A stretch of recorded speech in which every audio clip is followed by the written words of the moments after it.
Exciting things are happening in the Chinese town of Yancock. Terry Lee has met the Dragon Lady, and she says she is coming to the hotel to visit Pat Ryan. Meanwhile, April Kane and Big Stoop have gone to visit the famous Chinese magician, Dr. Fu Ling. The doctor has taken a great interest in Big Stoop and has promised to give him a marvelous rainbow stick so that this giant, who is unable to talk, can make people understand him. In today's transcribed adventure, we'll find out exactly what this magic business is. Terry and the Pirates is brought to you by the makers of Libby's Tomato Juice, one of Libby's 100 famous foods. Say, how'd you like to taste something super swell? Something you'll agree is just about the grandest drink you ever met up with. You say you'd like to try it? Well, then just do this. Ask your mother to get a can of Libby's Tomato Juice. Put it in the icebox long enough to get good and cold, and then pour out a big glassful and sip it slowly so you can really taste it. If you don't think that's a drink in a million, I'll be mighty surprised. It's got all the wonderful flavor of big, juicy, red, ripe tomatoes. Because Libby uses prize tomatoes fresh from the fields. And here's another thing, boys and girls, a point to be sure to tell your mothers. This grand-tasting juice is a great source of vitamins. Yes, sir. Libby's tomato juice is rich in important vitamins C and A. And it's got vitamins B1 and G as well. Your mother knows you need these vitamins. You'll know as soon as you taste it that you'd sure go for a big glass of Libby's tomato juice real often. The name is Libby's, spelled L-I-B-B-Y-S. Libby's tomato juice. And now, Terry and the Pirates. Yes, the Dragon Lady is coming to visit Pat Ryan. Terry Lee helped her to escape her enemies when she had been wounded. And now she declares she is working for the Chinese government against its enemy, the invader. But Terry and Pat are also working against the enemy, and so for the first time, the Dragon Lady may be on their side. So let's hurry along to Pat's hotel rooms, where we find him pacing up and down as Terry sits at the telephone. Now, look, there's a woman coming here to visit us on important business. If she asks for Terry Lee or Pat Ryan, send her up to this room. What does she look like? Well, what difference does that make? Well, you better tell the clerk, Terry. After all, Mr. Smythe Heatherstone has orders. Nobody is permitted on this floor. Oh, yeah, that's right. Well, she's about 5'6", dark hair, rather slim. Oh, gosh, I'm no good at describing people. Oh, yeah, I know. Her right shoulder, she's been wounded. Her arm will be in a sling. Yeah, that's right. No, I don't know what time she'll be here tonight. What's her name?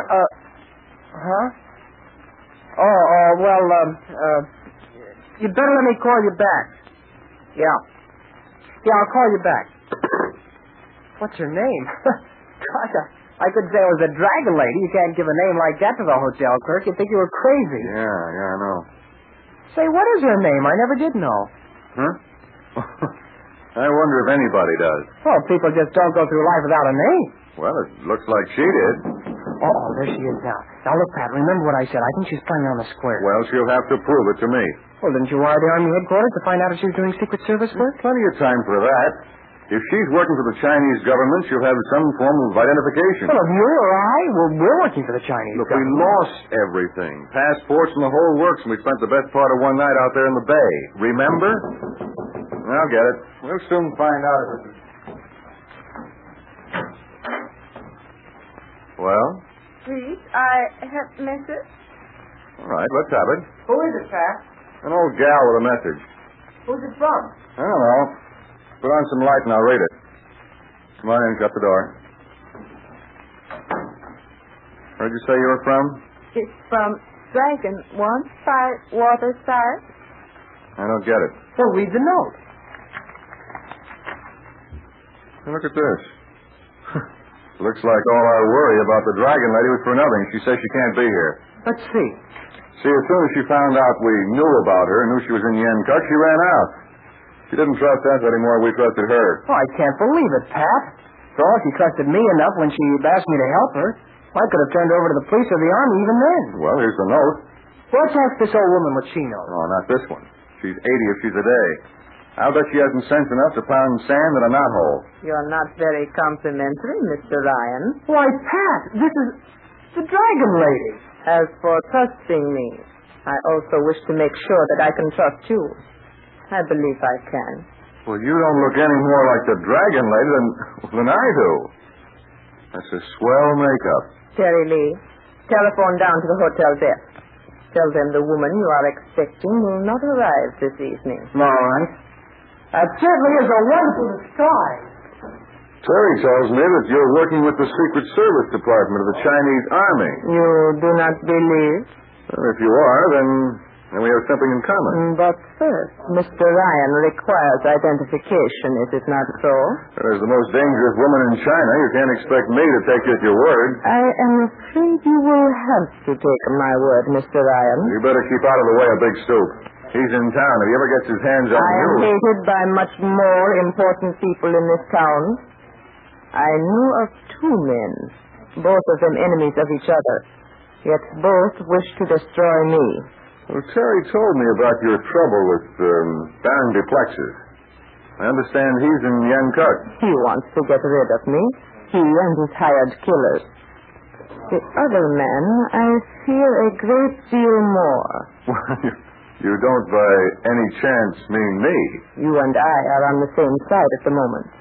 In addition, I am under obligation to our friend, Terry Lee. Yes, but who is this other man here in Yankuck? He is a famous magician, a certain Dr. Fu Ling. Until I have recovered from this shoulder injury, I shall take care that he does not cross my path. While Pat Ryan, Terry, and the Dragon Lady are having their secret conference at the hotel, let's hurry across the town to the home of this same Chinese magician, Dr. Fu Ling. He's in the small living room with the wide-eyed April King.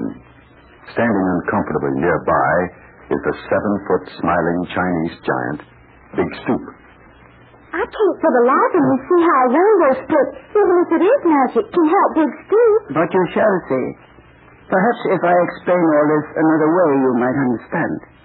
For example, Miss Kane, the color red is usually connected with anger. Oh, yes. When I get mad, I see red. That is the idea.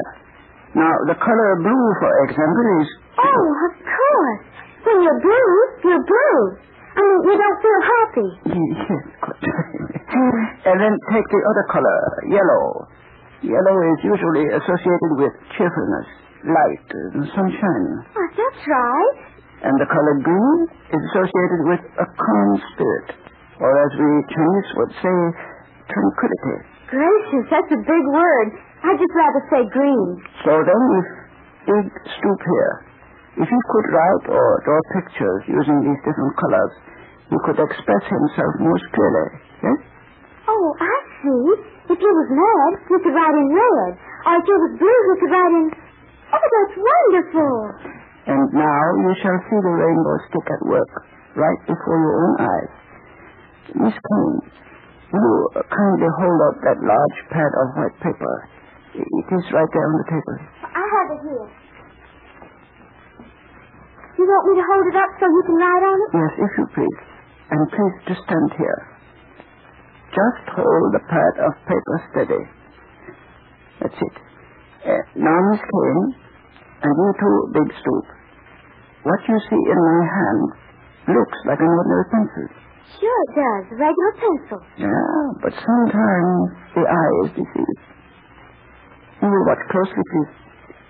What color will you have this pencil write on the white paper? Well, what about red? It shall be. You look. I will write the name Dragon Lady.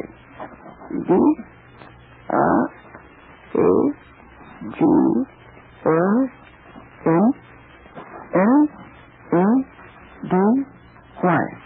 There. The Dragon Lady's name in red.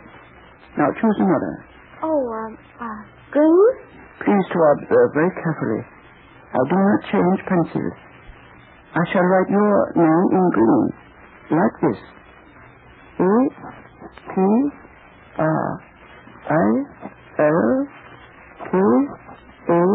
A-T-R-I-L-K-A-N-E. So now write the word Big Stoop and do it in yellow. It's no sooner said than done, Miss Kane. I write with the same pencil in yellow color. G-I-G.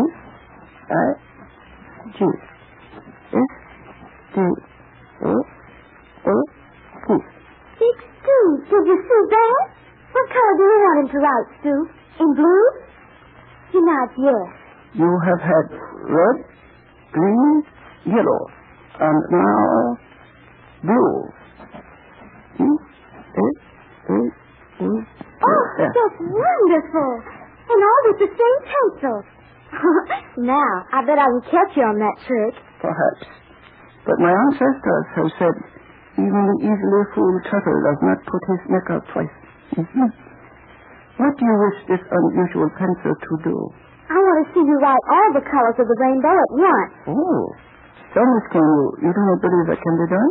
Oh, I believe you can do most anything, Mr. Ling. Mr. Fu. I'm just trying to make it difficult for you, that's all. Quite the contrary. You have made it very easy for me.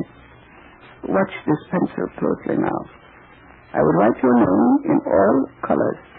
This way. A-P-R-I-S-K-A-N.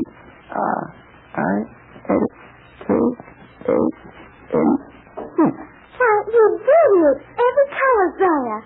And is it really done with just one pencil? All those colors? A good magician does not answer questions. But I will tell you that these rainbow colors were written with only one pencil. Gracious. Think what Big Stoop will be able to do with one of those things. Yes, indeed. It will be a big help to him. Why, he could write messages that nobody can imitate. The writing would be in all colors. There are many uses for this miracle pencil. What do you think of it, Stoop? Isn't it wonderful? He's holding his hand out for us. And he shall have this rainbow stick. Here you are, my giant friend. And very soon, I shall instruct you in all its secrets. And if you please, it is getting rather late. I will accompany you and Big Stoop back to the terrace, because I wish to have words with Mr. Pat Ryan. I'm sure he'll want to see you, too. Yes, I am sure he will. Because I have something interesting to tell him about the dragon lady. Well, say, this looks like full speed ahead for adventure, all right.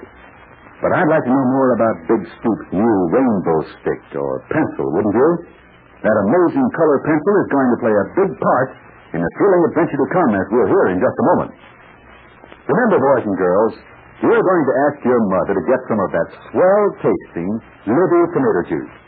And if you want some more grand things to eat, ask her to get other Libby's foods. Anything labeled Libby's is tops for taste. Fruit cocktail, corn, peaches, Vienna sausage, and dozens of others. They're every one a treat. And Mother can depend on their food values, too. So ask your mother to ask for Libby's when she buys canned goods. How many of you pasted a defense stamp in your book today? Every single one, I hope. Buying defense stamps and bonds is one of the very best ways of showing that you're a true blue American. There's adventure awaiting all our friends in the Chinese town of Yankuk, and the Dragon Lady starts it tomorrow. So be sure that you have a ringside seat at your radio for this newest transcribed fairy tale. You'll find out more about Big Stoop's rainbow pencil, too. So join us, sure.